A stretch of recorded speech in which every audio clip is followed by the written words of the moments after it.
बुद्धिबळाची grand master विश्वविजेती दिव्या आपल्यासोबत आहे। दिव्याने अगदी लहान वयापासूनच सुरुवात केली आणि 19व्या वर्षी दिव्या जी आहे ती ग्रँड मास्टर ठरली। दिव्या हा लहानपणीच तू सुरुवात केली आणि 19व्या वर्षी ग्रँड मास्टर झाली, कसा प्रवास? खूप अवघड प्रवास होता। ऑब्वियसली खूप लोकांची मेहनत आहे ह्याच्या मागे, खूप लोकांचा सपोर्ट आहे आणि त्याच्या वजह मी आली नसती इकडे। दिव्या एक सांग की तू एवढ्या कमी वयामध्ये ग्रँड मास्टर झाली, तुझ्या सोबत जी खेळत होती ती सुद्धा भारताचीच महिला होती, म्हणजे चॅम्पियनशिप येणार ती भारतातच, असं असताना सुद्धा म्हणजे दोघींमध्ये कसा तुमचा संघर्ष होता? एक खूप छान गोष्ट हे होती की भारतामध्येच ट्रॉफी येणार होती आणि भारताची पहिली ट्रॉफी आहे हे वुमेन्स वर्ल्ड कपची, तर खूप छान वाटत होता इंडियन चेससाठी आणि मी लकी आहे तर मी आणू शकली इथे महाराष्ट्राला, नागपूरला ही ट्रॉफी। तुझ्यापेक्षा डबल वयाच्या प्रतिस्पर्ध्याला तू हरवलं, हा कॉन्फिडन्स म्हणजे दिव्यामध्ये कुठून आला? आय थिंक जेव्हा तुम्ही कॉम्पिटिटिव्ह स्पोर्ट्समध्ये जाता तर तुम्हाला स्वतःमध्ये जास्त बिलीव्ह करायला लागतं दुसऱ्यांमधून, सो ते कॉन्फिडन्स नसला तर तुम्ही अचीव नाही करू शकत आणि मी अगर डोक्यात ठेवलं असतं की ती माझ्याशी बेटर आहे तर मी कधी तिला हारू नव्हती शकत। सर दिव्याला आता नेमकं कुठपर्यंत जायचं आहे, कुठला मुकाम तुला गाठायचा आहे?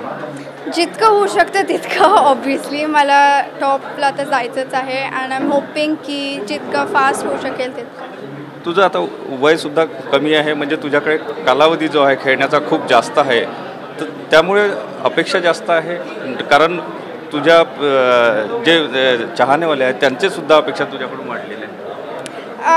अपेक्षा आय थिंक ऑलवेज राहिलेच आहे। I am very happy that चेसला सपोर्ट मिळतं आणि मला सपोर्ट मिळतं, तर त्याच्यामुळे चेसला रीच मिळतं, जास्त लोक पाहत आहेत, तर अपेक्षा तर ऑब्व्हियसली राहतेच, बट त्याला मॅनेज करायला शिकायला लागतं। एक प्रश्न असा आहे की जी नवीन खेळणारी मुलं आहेत, चेस मुलं असो मुली असो, यांना तू काय नेमका संदेश देशील, कारण तू एवढं मोठं अचिव्हमेंट करते?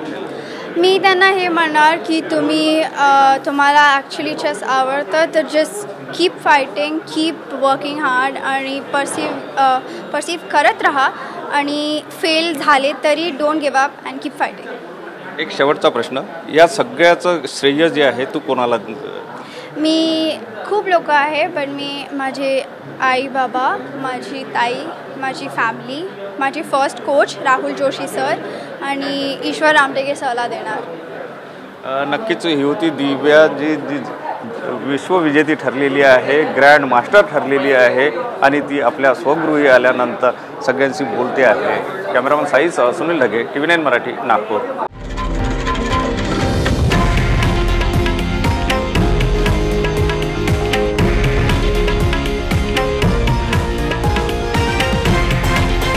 हे आहे देशातील नंबर 1 न्यूज नेटवर्क आणि आपण पाहत आहात TV9 मराठी, एकमेव।